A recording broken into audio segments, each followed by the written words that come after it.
ఇంకొకటి నేడే మున్సిపల్ తీర్పు అంటే ఈరోజు మనం చూస్తూనే ఉన్నాం. ఇప్పుడు 7 గంటలకు కౌంటింగ్ స్టార్ట్ అవుద్ది. దాదాపు ఈ రాష్ట్రంలో మున్సిపల్ ఎన్నికలు జరిగిన తర్వాత ఎంతో ఉత్కటంగా ఎదురు చూస్తున్నారు. కానీ సామాన్యుడు ఎప్పుడో తీర్పు ఇచ్చాడు.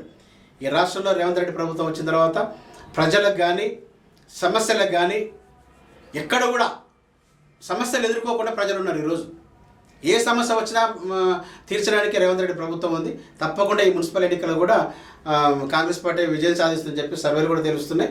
నాకు తెలిసినంత వరకు దాదాపు ఒక 100 పైచీలకు మున్సిపల్ ఫలితాల్లో కాంగ్రెస్ విజయం సాధిస్తుంది అనిపిస్తుంది. సరే, జరుగుతున్న సిచ్యువేషన్ కానీ మనం చూస్తున్న సర్వేలు కూడా అదే విధంగా కనిపిస్తుంది. దీనికంటే ప్రధాన కారణం ఒకటే, రేవంత్ రెడ్డి ముఖ్యమంత్రి అయిన తర్వాత అంటే అందరు మంత్రులకు సమాన అవకాశాలు ఇస్తూ ఎవరికి వాళ్ళకి స్వేచ్ఛ ఇస్తున్న ముఖ్యమంత్రి మరి దేశంలో ఉన్నారా 29 రాష్ట్రాలు ఉన్నాడు, ఎవరు లేరు. అదొక రేవంత్ రెడ్డి. మరి రేవంత్ రెడ్డి నాయకత్వంలో రాష్ట్రం కూడా శరవేగంగా పరిగెడుతుంది.